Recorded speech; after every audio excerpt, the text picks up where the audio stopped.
Ladies and gentlemen, please welcome to the stage Suzanne Wilson Heckenberg, Chief Operating Officer at the Intelligence and National Security Alliance.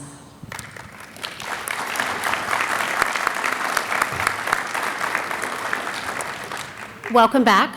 Before we get to the closing plenary of the day, I just wanted to point out that I've noticed a lot of young professionals throughout the exhibit hall and the plenaries and the panels yesterday and today.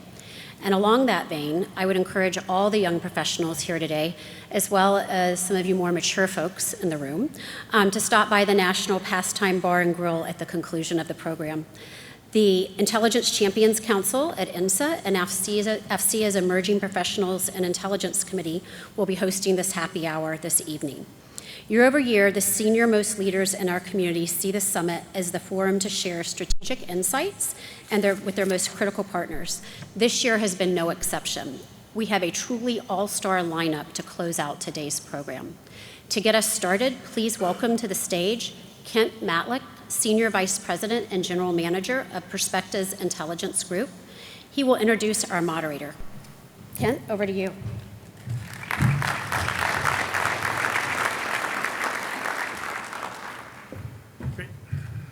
Thank you. As Suzanne mentioned, I'm Kent Matlick. I'll step up here, it might be a little taller. And I'm the Senior Vice President and General Manager for the Intelligence Group at Perspecta. Perspecta has been around about a year, but we've been working with the intelligence community for almost 50 years. And we're proud to be partnering with INSA and AFCEA at this year's Intel Summit. I'm honored to introduce the moderator for the final plenary on strategic threats and national collection priorities, David Ignatius. David is a prize-winning columnist and associate editor for the Washington Post. His twice-weekly, globally distributed column focuses on global politics, economics, and international affairs. In his over 30 years with the Washington Post, he's covered much of Washington, including the Pentagon, the CIA, Capitol Hill, Cyber Command. Turning his experiences with the CIA into 10 spy novels, David has been praised for his unparalleled understanding of the intelligence world. His most recent high-tech spy thriller, The Quantum Spy, is about a covert race to build the world's first quantum supercomputer. So with that, please welcome David Ignatius. Thank you, Kent. Good afternoon, everyone. I want to get right down to business and introduce our all-star panel. These are familiar faces to you, but I'm just going to briefly introduce first General Paul Nakasone, Director of the National Security Agency and also Head of Cyber Command. Dr. Christopher Scolese, who's Director of the National Reconnaissance Organization. Lieutenant General Robert Ashley, Director of the Defense Intelligence Agency. Vice Admiral Robert Sharp, Director of the National Geospatial-Intelligence Agency. Mr. Paul Abbate, who is Associate Deputy Director of the FBI, responsible for the Bureau's personnel, budget, administration, and infrastructure. Before we get started on our discussion, I was talking backstage with General Nakasone, who has a special few words he'd like to share. David, thank you very much. As fall marks a period of transition for many of us, it's also a period of transition for INSA as we get ready to recognize Chuck Alsop for a distinguished career as both the president of INSA, but for his career in the Army and his career as a professional service member staff member at the Senate Armed Services Committee. Chuck is getting ready to retire, and I think on behalf of all of us who've either worked for Chuck, worked with Chuck, or have had the pleasure of just being around Chuck, thank you for a marvelous career, Chuck.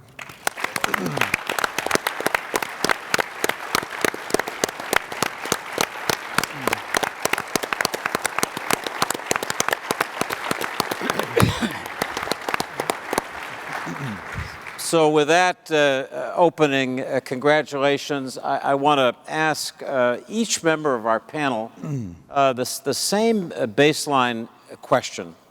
And I want to pose it this way. As we know, we have a national military strategy that has really tried to focus the United States, our intelligence and defense systems on the new reality of great power competition. At the same time, we have, as everyone in this audience knows, rapidly advancing changes in technology. So I want to ask each of you to begin by telling us a little bit about how those two challenges, great power competition, rapid onset of technology, is affecting your agency. General Nakasone. Well, David, I'd begin with really an idea of what's the opportunity and what's the challenge in the environment that you describe. And I would use one word for both of them. It's talent. Our greatest opportunity is our greatest strength, which is our talent. The National Security Agency, for over 67 years, it's a workforce that has been recruited, that has been trained, that has been retained to look at a changing atmosphere. And for us, that has been our power. As we look, though, for this changing world, think about our challenge as well. Our challenge is in a period of increasing change, in a period of increasing technological advantage, how do we make sure that we retain that force? And more importantly, in this world, how do we ensure that we're able to recruit, train, and retain a force that is not only representative of our nation, but one that we can continue to compete with many of you in this room and other members of our government and even the services to make sure that we have that world-class talent? Dr. Scolese. I would second the talent, but I would also add that as an opportunity, one of the things we have is our partnerships, our strong partnerships among the organizations that are sitting up here in front of you, but also all of the organizations that we deal with. The industry, which is providing new technologies, new capabilities that we can certainly take advantage of to improve our resiliency, advance our technology, reduce our costs, and allow us to stay ahead of those who are trying to get ahead of us. At the same time, we have new capabilities and new partnerships to be formed with the creation of the U.S. Space Command now. We have a great partner paying attention to space, which is something that's becoming a much more critical aspect of our defense and intelligence posture. And working with them and developing partnerships like at the National Space Defense Center is absolutely critical. So I would add that in order to stay ahead and to address those challenges that you mentioned, it's talent and our partnerships that will really allow us to do that. General Ashley. So let me add to what they've said. The good thing is, absolutely agree, but let me add machine analytics. So one of the big challenges and one of the opportunities we have is our ability to deal with big data at scale. And the problems of great peer competition means that you're not into a region, you're not into Indo-PACOM, or you're not into EUCOM. It is a global challenge. So from a machine analytics standpoint, how do we harness the insights and the aggregation of big data and apply analytics to be able to get that kind of indications and warning, to get those insights that you might not see when the information is disaggregated. And then the other part, that's integral to everything that we do is providing decision advantage to senior leaders. And it's that understanding of the aggregation of that information, applying the analytics that helps you give those insights. So that's one of the opportunities. The other part of that is you really have to layer that with classified collection, because I think that is, for me, that's kind of the secret sauce of there's publicly available, big data information, and then that is kind of integrated with the pristine collection that you get from the intelligence community. And then the other part of that in terms of thinking of, we say, okay, there's an opportunity. Well, here's the challenge. The challenge is understanding what's behind the machine analytics. One of the great things that we do when we talk about talent in the workforce is analysis. So for the Defense Intelligence Agency, it is all source analysis. So I am a huge advocate of everybody sitting up here getting well-funded because they feed the Defense Intelligence Agency. But from a tradecraft standpoint, it's important that I know what's behind that analysis. So some of the work that we do now with algorithms, machine learning, we've got to be able to keep the trust that we built in our senior leaders by being able to help them understand what underpins that information. And what we're doing right now is we're applying the normal tradecraft that an analyst would use in writing a piece of analysis to how we're looking at machine learning. So for us to keep that trust and be able to leverage big data analytics, we've got to understand what's inside the machine that puts that together and build it in such a way that we're leveraging tradecraft. Admiral Sharp. Yeah, let me continue to build on the kind of the theme and the thread coming through here. One thing I'd tell you is, although this is new, this isn't new for us. I spoke last month at INSA dinner event, and I started off by saying, here, let me frame the problem for you. We're in great power competition. We have competitors that are designing, fielding weapon systems designed to do us harm, to defeat our ability to know where and how they operate, to defeat our ability to defend against them. At the same time, we're facing this new sources of information that are coming at us. We need to reimagine our workflows. We need to rethink how we're doing our IT modernization, our infrastructure. We need to think through what are the skill sets that we have. All things that a guy named Ray Hufstedler was dealing with back in 1984 as he was becoming the director of the National Photographic Interpretation Center. And we found ourselves in this transition period from going of wet film processing, space-based wet film processing, digital technology coming online, which was bringing new sources of data. And what I told the group there and what we're dealing with now is that's both opportunity for us, challenge for us, and an opportunity for us. And the way we were successful back in the 80s, when we were in that sort of competition, faced with that new technology, the way we were successful goes back to what was being highlighted here. It was because we had the best people and the best partners. And we empowered those individuals, and we told them, here's the challenges we're facing. We don't know how we're going to get there, but we need to get there.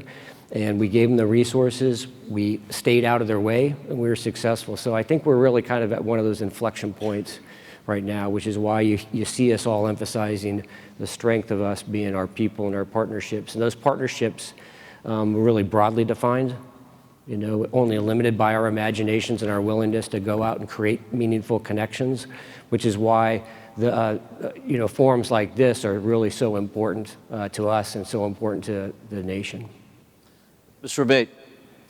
I'm going to further double down on what's already been said. It's the people and the partnerships, but to bring a greater focus to it, it's really the interwoven fabric of all of our organizations and the way we work together, which goes back to the people and the partnerships. We in the FBI have an incredibly talented, creative, ambitious, mission-driven workforce, true patriots with a passion for protecting our great country and the American people. And that's what we all have across all of these great organizations. And we get to see it coming together each and every day at the national level and across the field and around the world as well. Literally, we're working side by side. Our people are better than ever, closer than ever to address the threats that are coming at us and leverage that technology to meet those challenges as we move forward. I'll leave it at that.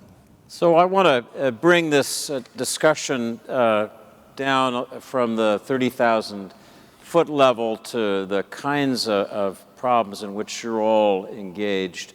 And General Nakasone, I want to start with you. Each member of the panel talked about partnerships. We so often hear discussions of whole-of-government approaches. It's almost a mantra. But you lived through a pretty interesting experience with that in trying to safeguard the 2018 midterm elections, both in your NSA Cyber Command partnership and also working with the FBI and other agencies. Maybe you could just walk the audience through the basics of how that worked, how the interagency process, we love to celebrate, but it often is an obstacle to that kind of cooperation, not a facilitator. So when we thought about the elections for 2018, last summer, one of the things that we immediately did is we went back and we took a look at 2016 and thoroughly understood our adversary. And whether or not that was on the National Security Agency side or the U.S. Cybercom side, what we knew coming out of that is we had to do something different. What was that different thing that we did? It was really three parts. First of all, we said, we're going to make sure that any adversary has no opportunity to get to our election infrastructure. And so working very, very closely by, with, and through the Department of Homeland Security, share as much intelligence as we had with regards to what our adversary might do. The second thing we said is, we know that influence operations can be very, very harmful for our nation, and we had seen that adversaries had tried to play off both sides of an issue. You know, it was very great timing here in the Federal Bureau of Investigation, and the Department of Justice stood up the Foreign Influence Task Force. So working with the Foreign Influence Task Force, again, sharing all the information that we had, we said, hey, this is what our adversaries might do, and FBI was incredibly powerful in working with social media companies to alert them to the tradecraft, the tactics, the procedures that our adversaries were able to encounter and do before. And the final thing we said is, if there is an adversary or adversaries that are attempting to either influence or interfere in our elections, we're going to take them on. We're going to impose cost on the adversary. So we deployed teams to find those adversaries' malware. We work with and through the government and the interagency to figure out what are the authorities that we needed. And we were able in 2018, in this whole of government effort, I would say, to deliver a safe and secure election, one that I would say is reflective of the power of all of our agencies, but very, very reflective of really the power of our talent.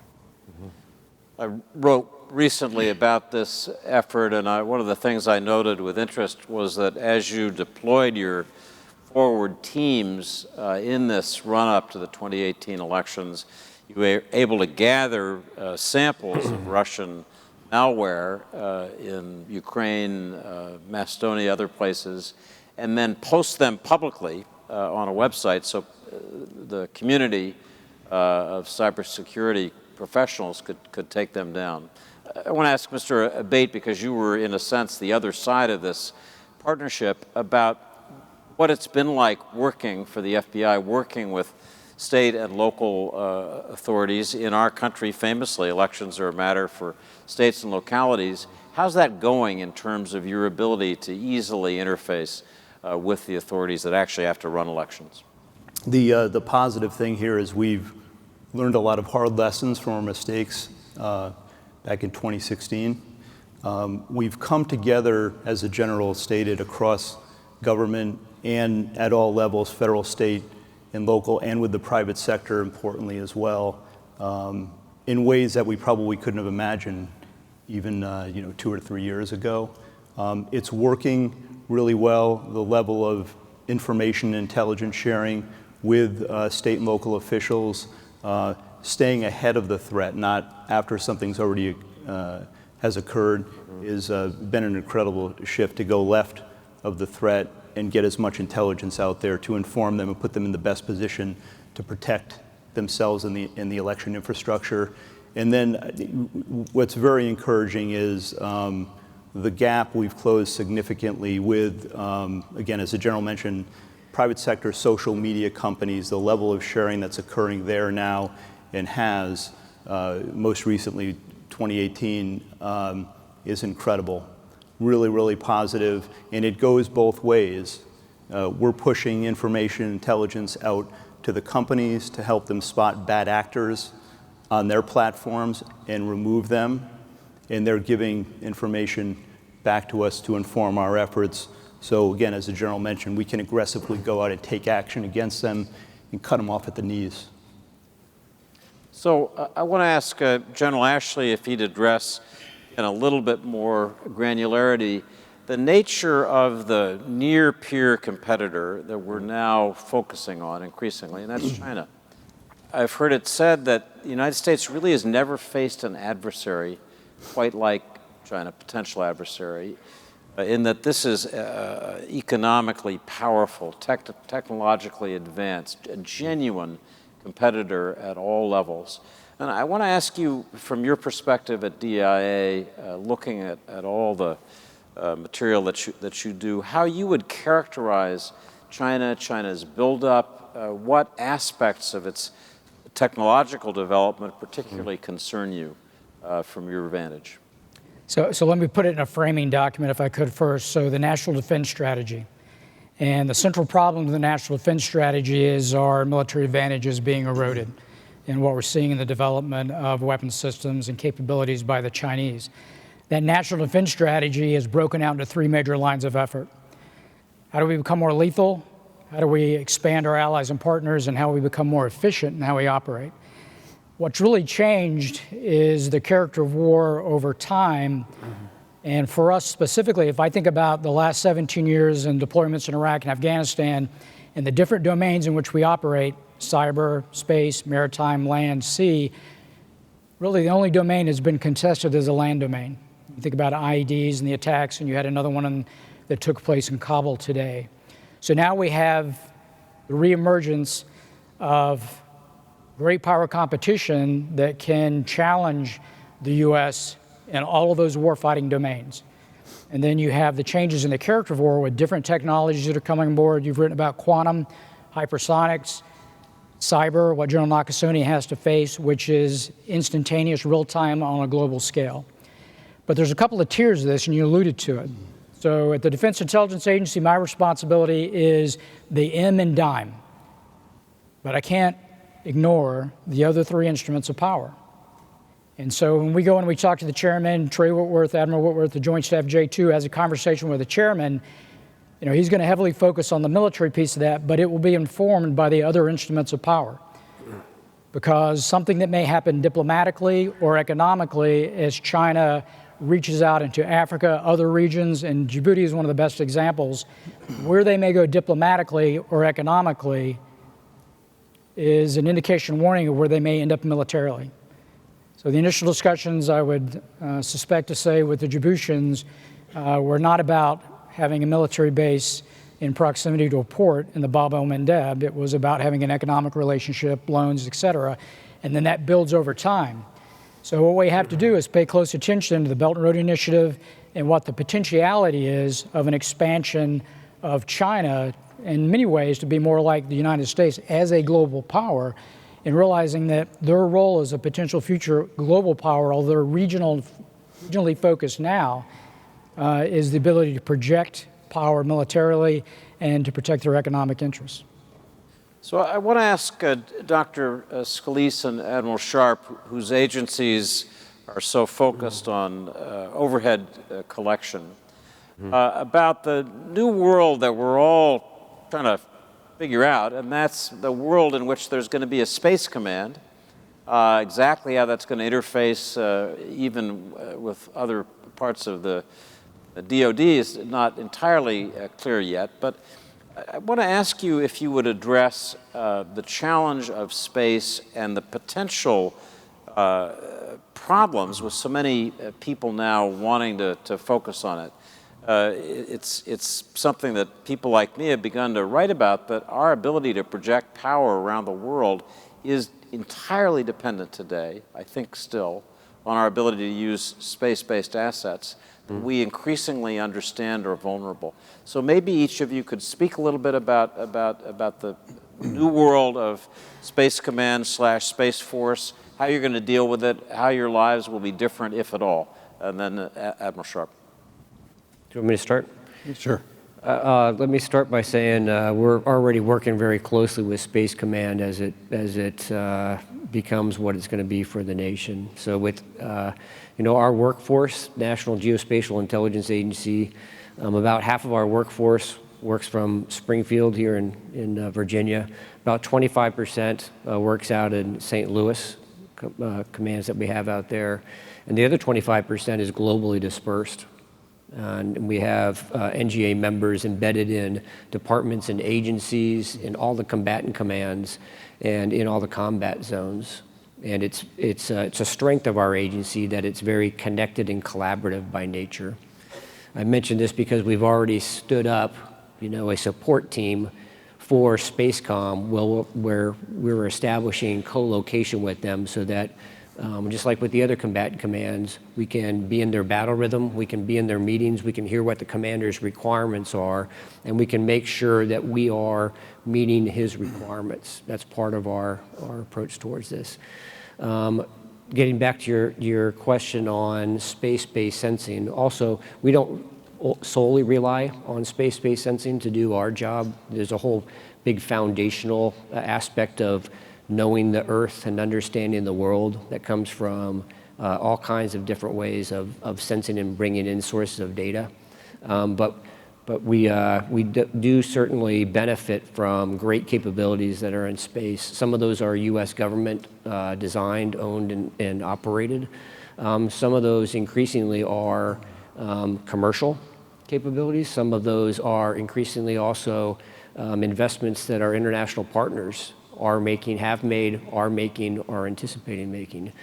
And we view that as an opportunity. We view that as additional sources that can answer the myriad questions that we get from senior policymakers to Pentagon decision makers to the operational or the tactical level to first responders. You know, one of the things we were dealing with today is Dorian and the effects on the Bahamas down there, you know, and how can we tap into the full range of sources or capabilities that are out there so that we can provide whole of government, non-government organizations, whoever's going to be responding there, better awareness as to what it looked like before, what it looks like now. So that's part of that tension on figuring out how we're going to do business in the future. We don't view that as a competition of sources. We view that as an opportunity to be smarter about how we do business. And I was mentioning to you before that at the GeoInt Symposium I was discussing, I just want to know what I need to know when I need to know it. And I want to do so smartly as a good steward of the U.S. taxpayer dollar. So I've been saying I want omniscience on demand. I don't know what that is, but I think I want it. That's a modest request. It's a modest proposal. But I think what we're doing in space is going to be critical to success in the future. Let me turn this to Dr. Scolese and just focus on one issue that I wrote a little bit about a few months ago. There are some who think that we really do need to consolidate our space-based assets planning, both the intelligence and military sides of that, and who worry about having multiple space-oriented stovepipes. That's historically a real problem in our country. We have these magnificent but separate pipes. And so I want to ask you at NRO how you're thinking about working with Space Command, what you see as the particular challenges.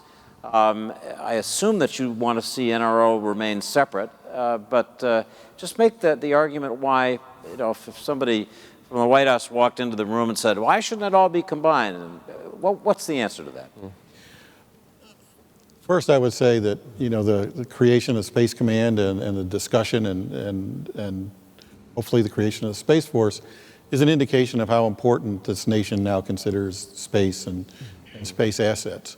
NRO plays an extremely critical role in providing information as both a defense agency and as an intelligence agency to be able to support the national needs for data to the intelligence analysts as well as the warfighter. And we need to preserve that type of a capability. Working with Space Command actually enhances the role of the NRO because we now recognize that space is a warfighting domain.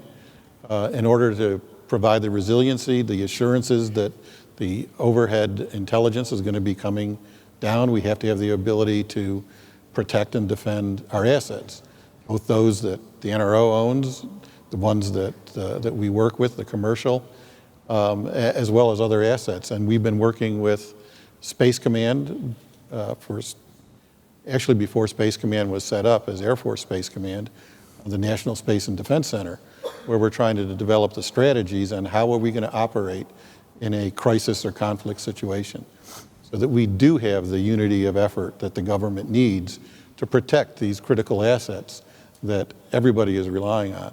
So I see it as really a force multiplier. Obviously, you know, Space Command is a wonderful institution to have for the country right now and going forward.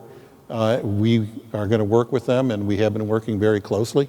I think it's probably one of the best partnerships that I've seen in the space industry, in the space business. So I expect that to go forward, and we're going to find ways as we work together and develop the courses of action that we need to take under various situations. We'll inform that and just make the situation better. If I could add just a little bit to that, and General Nakasone has lived this probably more than anybody else, but if you go back 2013, 2014, there was the discussion of building a cyber MOS within the Army. And there was pushback between the signal and the MI community because we saw we had equities in both sides of that camp, and we would lose force structure as you started to build this kind of capability. But I think as we look back, and it was really General Odierno as the chief at the time, said, no, we got to build a cyber capability. And it's that laser focus of building that kind of led to our Army cyber and the capabilities that we have now. So I think that's an illustrative example of the need to have that kind of attention to build a space command, to have that kind of a focus, giving where that lies as an enabler for us. And for the Defense Intelligence Agency, that's yet another layer as we look at how we do foundational intelligence and how the enemy is going to fight, that we've got to be able to build for the warfighter. So as I hope you know, it's possible for you to send questions electronically to me, and we have several that I'm going to turn to. The attention of our European friends and allies has been focused so intensely in recent weeks, months on Brexit and the consequences. So we have two good questions from the audience about Brexit, and I might turn these over to General Ashley and General Nakasone to get started, and you can hand them off to anyone that you want. But the first is, Russia is clearly interested in undermining European unity. Does the intelligence community believe Russia influenced the UK Brexit vote? If so, how did the Russians operate and what impact did its efforts have? General Nakasone, you spent so much time with your Russia small group. They did fabulous work. How would you answer that? I think it's important to consider the environment upon which our adversaries operate today, and that's an environment below the level of armed conflict. That's an ability to steal intellectual property. That's an ability to steal our personal information. It's also an attempt to, at times, interfere in our democratic processes. We have to understand that. And I would offer, whether or not it's the 2+3 or others, this is the environment in which you're operating today, below the level of armed conflict. And so when we have responses to that, what we have to be able to do is certainly figure out, how are we going to share the intelligence? How are we going to impose cost? How are we going to be able to assess the situation? And so that is, from my perspective, among the most important things that we see in the changing environment today. So if you talk about, is this in behind their strategy? Absolutely. If they can see an opportunity to divide the West, that's where they're going to focus. But we talked about the nature and the character of war. The character of war is informed by changes in technology. So having a foreign government try to influence is nothing new. Back in the days of the Soviets, actually all the way back to Lenin, the Bolshevik, not the Beatle, you had a thing called reflexive control. Reflexive control is seeding information in such a way to drive you toward a decision which is the outcome that they desire. It's information, it's influence, it's deception.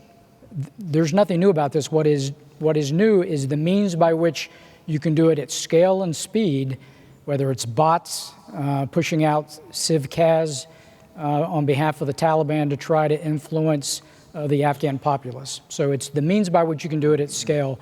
But that intent to influence is nothing new. It's the weaponization of information. I mean, it's, think about what we're seeing today in Hong Kong, the ability to take, whether or not it's cameras at every corner, whether or not it's the collection of data from personal cell phones that the Chinese are doing, but being able to weaponize that information is, as General Ashley points out, at a scale and a speed that is different than before. And it provides authoritarian regimes every single bit of impetus to be able to do that. Dave, I make one comment on this, not really from the influence aspect, but we were all stressing our strength being our people and our partnerships. I can tell you that regardless of how those discussions are going, there's been no change whatsoever in the strength of our partnership. And each one of us, I know I do daily, I'm talking to my British counterparts along with Australians, New Zealand, Canadians, and we have them embedded within our force. We like to say we not only have good friends, we have friends that are really good at what they do, and they bring tremendous capability and capacity. So, as they deal with Brexit, and from a diplomatic, from a government perspective, I can tell you that there's been no effect whatsoever in the way we cooperate military to military or intelligence to intelligence. And I'm sure law enforcement to law enforcement away, always. You all live in a Five Eyes world, and that's obviously been enormously beneficial to the United States and to its partners. I always wonder, as a journalist who writes about this broad subject, whether other partnerships can be deepened. As we see Britain pull away from Europe, we realize we have some important partners and allies in Europe. Is our intelligence liaison with them everything that it could be? Are there ways to deepen that? I'm just curious whether any of you would just have something to say about that. Beyond the Five Eyes world, how do we deepen additional partnerships? If you go back to that second line of effort, the National Defense Strategy it's expand allies and partners, which means deepen those relationships at a classified level. And think about some non-traditional relationships. Multilateral is a little more problematic. Bilateral is usually deeper, but the opportunities exist to build multilateral relationships. And rather than starting with a construct, which the Five Eyes is an incredibly strong relationship, I would tell you, look at it from a different angle. What's the problem you're trying to solve? So rather than start with a couple of nations or 3 or 4, what's the problem you're trying to solve? Who has equities in solving that problem? And then bring them under the tent.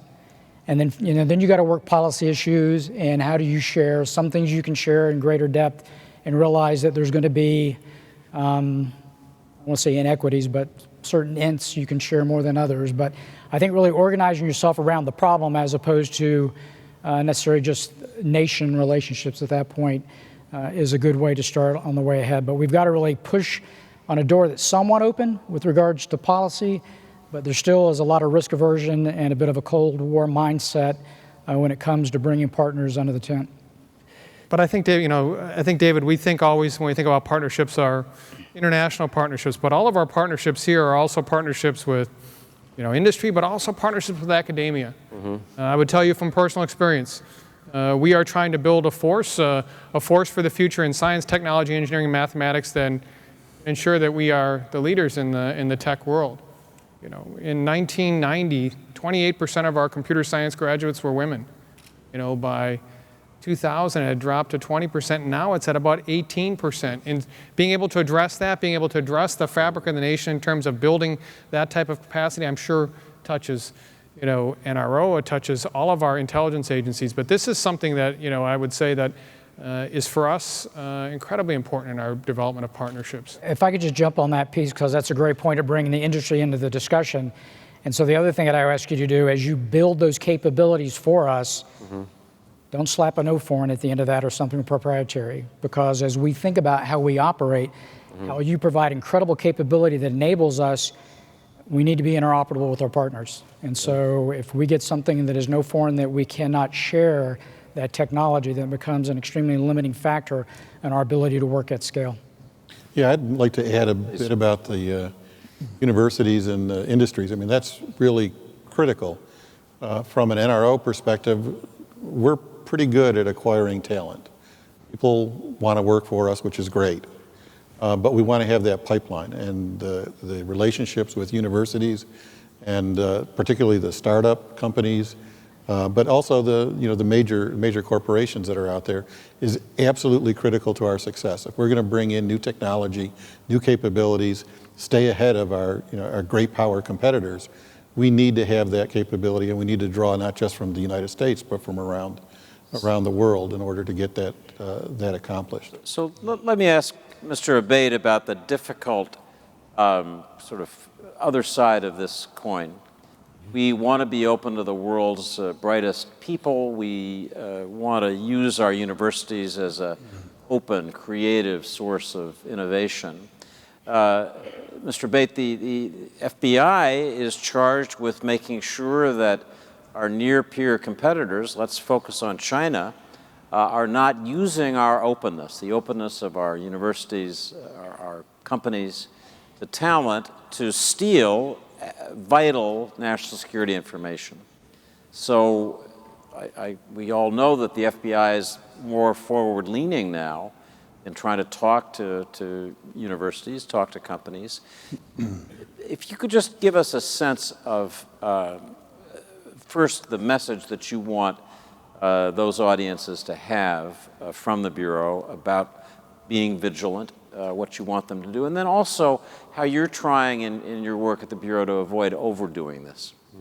Yeah, it's really coming together, again, in ways we haven't seen before.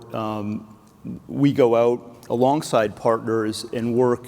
We've done it for a long time in the academic world and across private industry, providing defensive briefings, getting out threat briefings, talking with people in leadership and throughout those worlds. I don't think it's always been taken seriously. One of the things we've seen with the focus on the impact on elections particularly, in the emergence of social media and the way hostile actors are taking advantage of that and the harm that's been done, it's really brought attention and focus on that publicly like never before. So we know that hostile foreign actors, terrorist groups have used and leveraged, and they've employed these methods for ages. I just don't think it's been well recognized broadly. And the good thing out of all of this, it's not good, but the awareness level of the American people has been incredibly elevated over the past few years because of the bad things that have happened and the efforts on all of our parts, our organizations, to go out and talk about it publicly and spotlight it in ways that we probably weren't open to and had never done in the past and historically. And that's a key piece of all of this. And protecting our country is educating the public about the threat and arming them with the tools and information they need to best protect themselves in the worlds in which they live, whether that's academic or whether it's in private industry. We have a number of initiatives in the FBI. We have an Office of Private Sector now. We have an Office of Partner Engagement. We've invested in people and the resources to go out and do that more broadly and deeper than ever. And again, we're doing it in combination with our partners, probably more broadly than ever as well. And it's having an impact.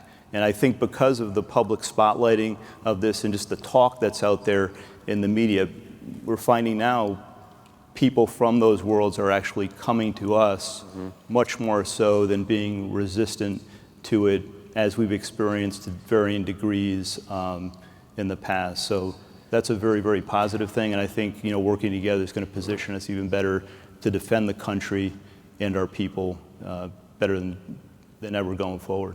So there's a couple areas in the Defense Department, and this was a recognition from Secretary of Defense Mattis, who stood up the Protecting Critical Technologies Task Force because of all the intellectual property that was being lost through clear defense contractors. So that's one aspect of it. The Hill was much more aggressive over the last year and a half on the CFIUS process to make it more aggressive. And then within the Defense Intelligence Agency, we have a team that has representation from the services that does Supply Chain Risk Management Threat Analysis Center. So from a counterintelligence standpoint, do you understand what's behind the chip or behind a sub that put a chip in, we'll say, a surveillance camera for a good example of one that we found? Because in some cases you have a process called white labeling, where if it's the Tisch Long Semiconductor Company, she may not be the one that actually manufactures that. That goes back to some place in China, not that Tisch would do that. And then she can actually sell it because she doesn't have all the infrastructure behind having to build that, but she can push that forward as her product, and it's not illegal. So that kind of disclosure and understanding of your supply chain is absolutely critical, because when you get into the Internet of Things and cyber risks and the connectivity of virtually, everything at this point, if you don't understand where every component to that system came from, you're accepting risk. So there's a very interesting question from our audience that focuses on the supply chain issue, and I just want to read it, and then I'd welcome each of you have to think about the integrity of your supply chains. So responses from anyone. The question is, we've long known that China, North Korea, Russia, and other countries have tried to steal commercial technologies, but to what degree are they working to sabotage commercial supply chains? Given our adversaries' goals and capabilities, what sectors are most vulnerable, and how might successful sabotage affect the American economy? It's a great question. Who can I enlist? General Nakasone, you think about supply chains a lot in your business. I begin with the idea of, do we understand our supply chain? And I think that this is, this question really points to what's the totality of knowledge. General Ashley talked about some of the tactics and techniques that our adversaries use, but I think the big piece that I would add to that is, where's the verification? And how do we have a fully thorough understanding of being able to not only understand, but also then verify the trust, confidentiality, and assurance of what's coming out of that? We spend a tremendous amount of time on that. And we've had, I would say, a long history of understanding how our adversaries can do that based upon what we've watched, and then being able to apply that to our own defenses. Any other thoughts about how to make sure that the supply chains are not sabotaged, to put it bluntly? We have to understand our supply chains all the way from the parts supplier, prime, and then all of their subs to make sure that we understand what's going into our systems. And that's a very hard task that we have to work with a lot of organizations to go off and do, and we need everybody to go off and work it. So it's a very critical issue, particularly as General Ashley pointed out. You don't necessarily always know who built that part. So understanding the supply chain in detail is critical, but it's not just at the prime, it's at the subs, and also protecting the data that we develop in developing tools and capabilities as we develop chips to make sure that that data is secure.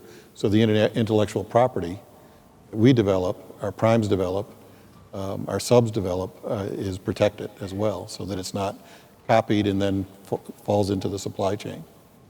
I think General Nakasone said an important word, the verification on this, and we talked about some of the risks associated with technology and understanding your supply chain and also your intellectual property. There's an added dimension of complexity to this that we need to collectively figure out, which is your verification, your validation of the accuracy of the information that you have, especially as we define our partnerships more broadly and we actively go out to seek more sources of information to help us answer important questions.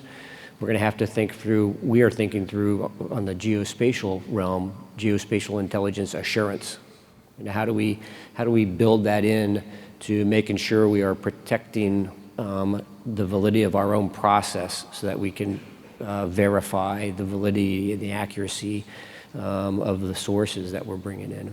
So part of it is, and again, the contract is yet a vehicle, but we've not looked at contracts in the sub to the sub in the past to write the language in such a way that would preclude certain relationships with a foreign entity.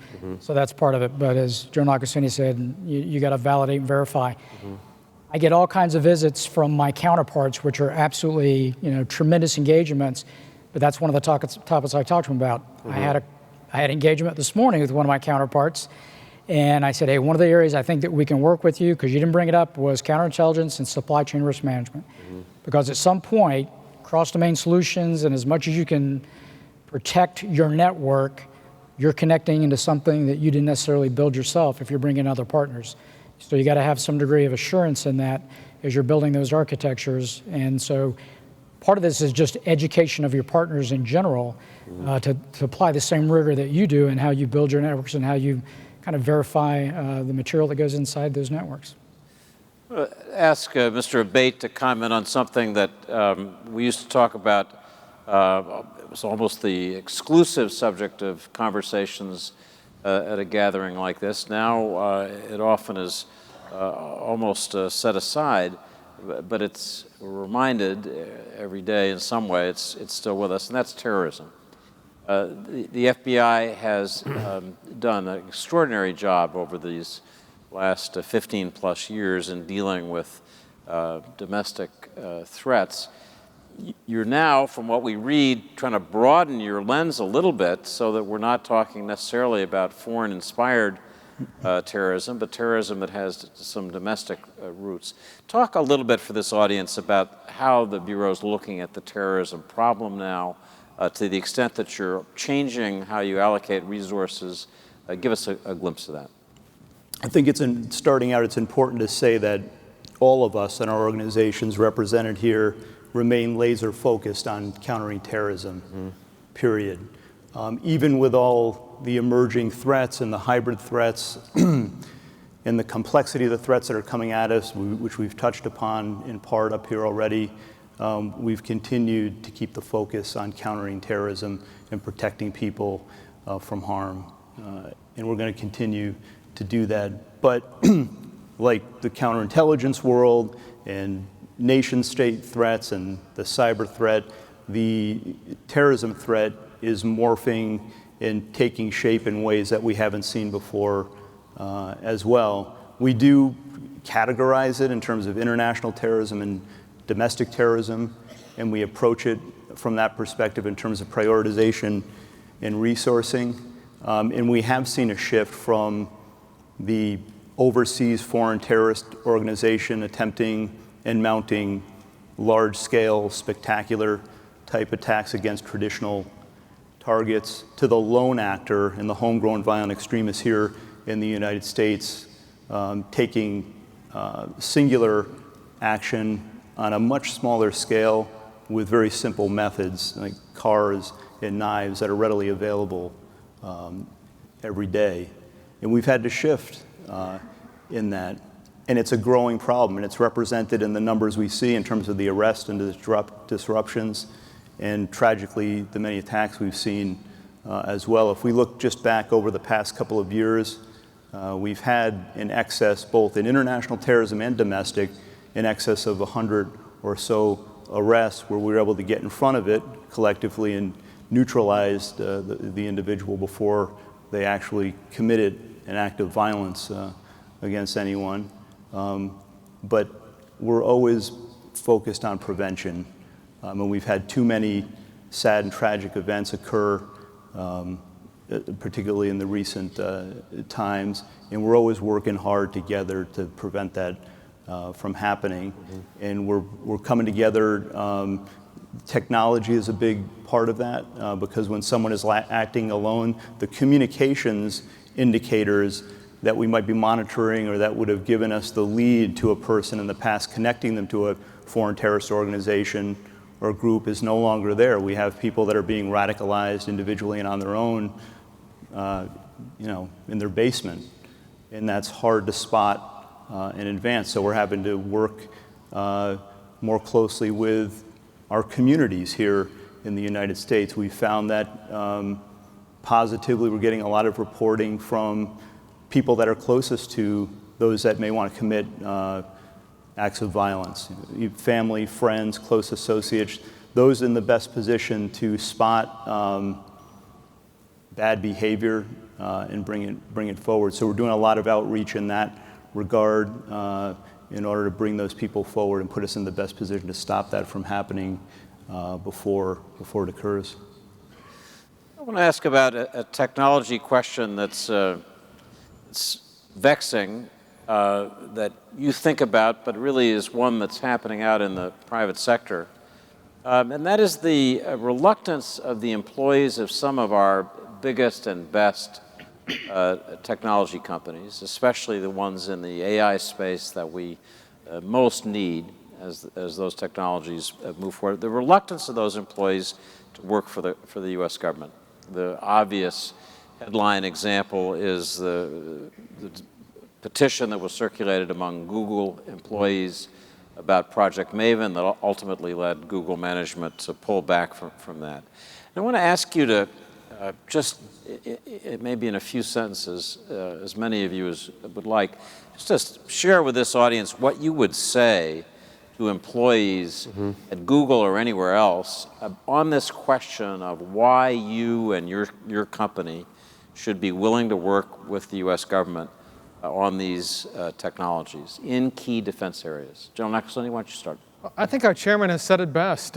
He was very succinct and very accurate. And he said, really, we have companies that don't want to work with us, but they're willing to share that technology with a nation that is developing an internet that's Orwellian in its approach to track their citizens. It has not the same beliefs in terms of rule of law and an ability for freedoms.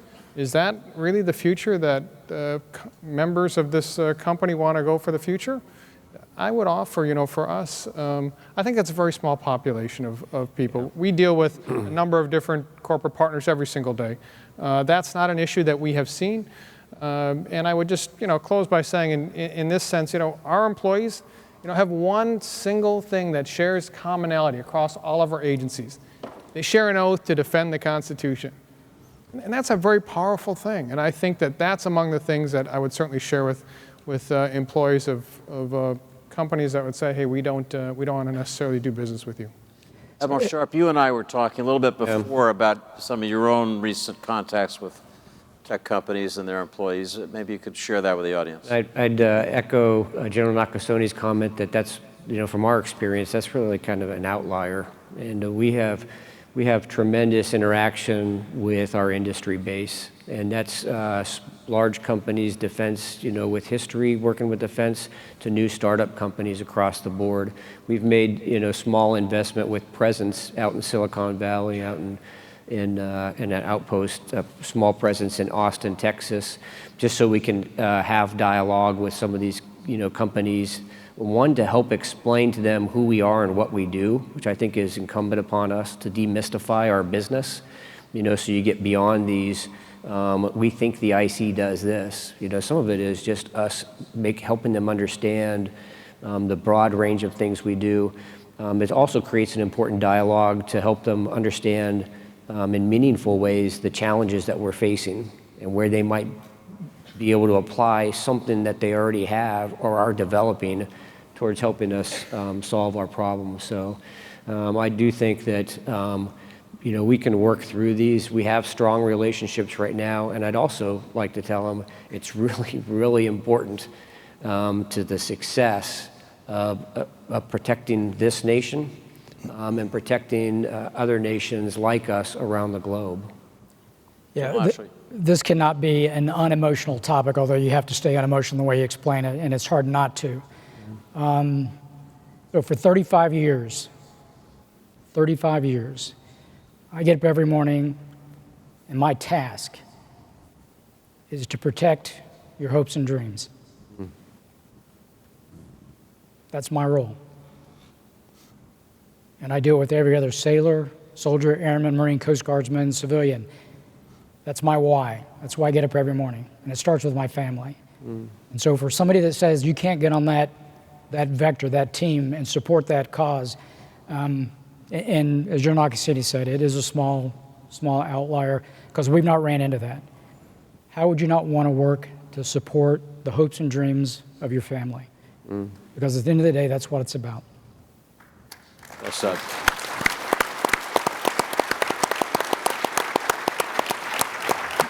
One of the creative things that I've noticed that the Pentagon is doing is trying to involve the smartest people in the tech sector in developing what they're calling ethical AI. In other words, ways of drawing the community of the best and brightest into the discussion of what our rules are going to be, how we're going to do this, General Ashley, in the American way, to be corny about it. Yeah, I mean, I think part of it is just helping them understand the problems we're trying to solve. And, I go back to the time when DDS was first stood up inside the Pentagon, and Chris came on board, and I was having a conversation with one of the seniors, and I said, so how can we afford him? She said, he's post-econ. Money is not an issue. He's here about solving problems for the nation. And so I think that's part of the proposal we want to make with industry is we have some very hard problems. we absolutely need your support to solve them. And we're solving on behalf of the nation. And so that's why we want to bring you on board and help us do that, because we can't do it without you. So I have a couple of questions about space for Dr. Scolese and Admiral Sharp, and I'll bet there are a lot of people in the audience who'd love to hear the answers to these. The first is, so much GeoInt data is available from commercial sources. Does the U.S. government have a future in GeoInt, or should we rely principally on commercially available information? That's one question, and then I'm going to read you the other, and then ask you to comment. We have long leveraged intelligence from space. How, unfortunately this is obscuring part of the question, but basically, how do we get intelligence for space operations? We've seen it as a platform for getting information. We got to operate up there now. It's a military domain. How are we going to do that? So if you could address those two questions. Admiral Sharp, maybe you could start off with the GeoInt question. Yeah, I'll start by the short answer is yes, there's absolutely mission space for government and the intelligence community to continue to be involved in geospatial intelligence realm, and it's because everything happens somewhere in space and time, right? And we need the wherewithal to make sense out of it as it relates to space and time. Some from a baseline, just so we can operate safely to get from point A to point B, right? By understanding the Earth, its physical characteristics, from seabed to space, so that you can start to overlay understanding of what's happening where and make sense out of it to help answer questions from policymakers to warfighters to first responders.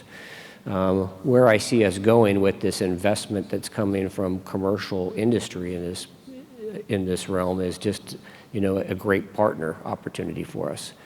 So what we need to do is be looking as good stewards of U.S. dollars, where we can leverage other people's investments to help us answer questions that we need to, and where we need to focus our efforts so that we can answer those questions that aren't being answered, or so that we can make sense out of data faster than potential competitors. In the military, we're fond to talk about the OODA loop, observing, orienting, deciding, acting. Former Chief of Naval Operations would often say, hey, our comparative advantage historically has been in observing faster than any competitor that's out there. That's becoming more of a level playing field. We need to figure out how we're going to orient, decide, and act and make sense out of data. And I think there's a big play for government, for military, for the intelligence community to continue to be involved in that. And I think I hear you saying over time to give up some of the things that you used to do because you don't have to do them anymore. You can buy them. Yeah, you can buy different sources. You can buy services that are available out there. And once again, if you look at the broad range of customers that we serve, it's anywhere from government policymakers to uniformed individuals, strategic, operational, tactical level. It's also other government agencies. We were mentioning the humanitarian assistance disaster relief mission going in response to Dorian. We need to be able to provide information, geospatial information, to a broad range of customers. Some of that's going to be available to us from commercial sources. Some of that we're going to have to create ourselves, and we're going to have to disseminate it where and when needed at a broad range of classification levels. Dr. Scolese, yeah.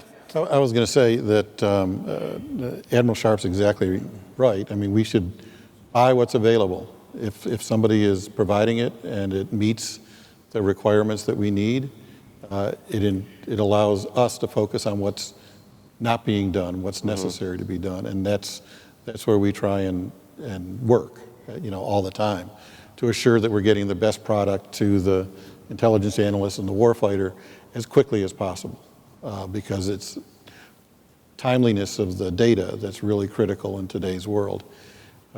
So yes, we have to work with all pieces of the supply chain, if you will, for information about the Earth. Some people wouldn't call it intelligence information, to make it available so that we can use it as quickly as possible, develop as resilient and as strong a system as we can. So yes, we're going to buy what's out there. We're going to use what's out there when it makes sense, when it meets our requirements, when it meets the requirements of the people here and in the broader intelligence and defense community. And then we're going to develop those things that we absolutely need and are not being provided. Yeah. And that sort of answers, in a way, your question about space. The question was interesting. We use space as a platform for collection down below, but we need to think about collection in the domain that is space. I'm sure you're thinking about that, and probably most of what you're thinking you can't tell us. But is there anything that you'd want to briefly say about that? I think, both using space and ground to find out what's threatening space as we look at more and more countries developing ASAT capabilities and other threats is something that we have to be very much aware of. That's one of the reasons that the NSDC has been set up and why there's such a strong partnership between the Space Command and NRO, is to understand those threats, utilize all the resources that are available, space-based, ground-based, terrestrial-based, I should say, in order to address the threat and be able to mitigate it.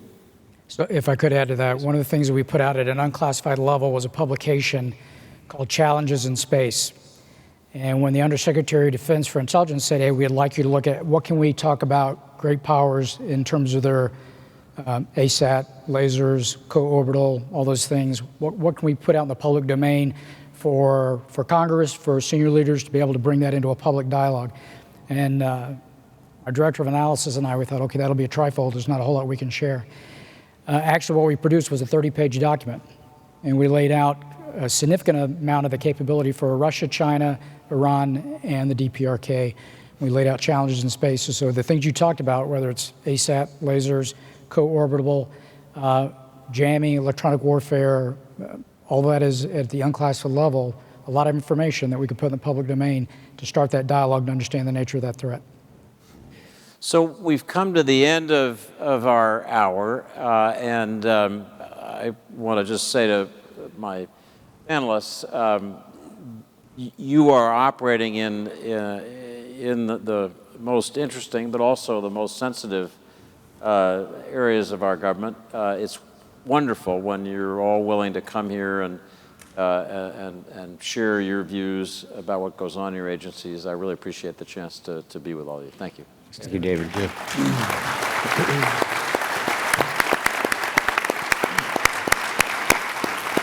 What a great way to conclude this summit. Please join me in another round of applause for David Ignatius and our IC leadership.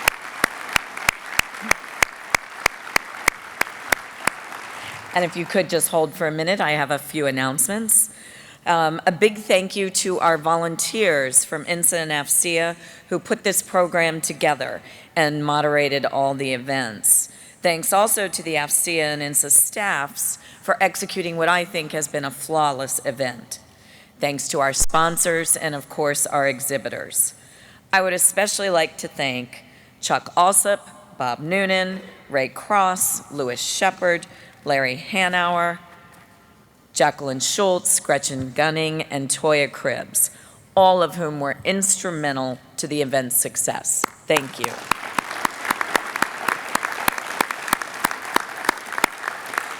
A special thanks to Bob Shea, who has been a tremendous partner with INSA, not only with the summit, but with our joint commitment to provide opportunities like this for public-private partnership within U.S. intelligence and across the broader national security landscape. So Bob, thanks very much. Again, our sincere thanks to the sponsors and exhibitors who are so crucial to this summit. We could not do it without you. Most of all, I would like to thank all of you. Thank you for your participation. Thank you for the fabulous questions. And thanks for your commitment to our shared mission. It really is strong collaborative partnerships between government, industry, and academia that are absolutely critical to successfully meeting today's and tomorrow's threats and challenges. And I dare say we had a lot of good dialogue this last day and a half. So thank you for joining us. We hope to see you next week at our classified session. And save the dates, our 2020 summit, hot off the press, September 17 and 18, right here. Everybody be safe going home. Join us at the happy hour if you can. And again, a big round of applause to our last panel.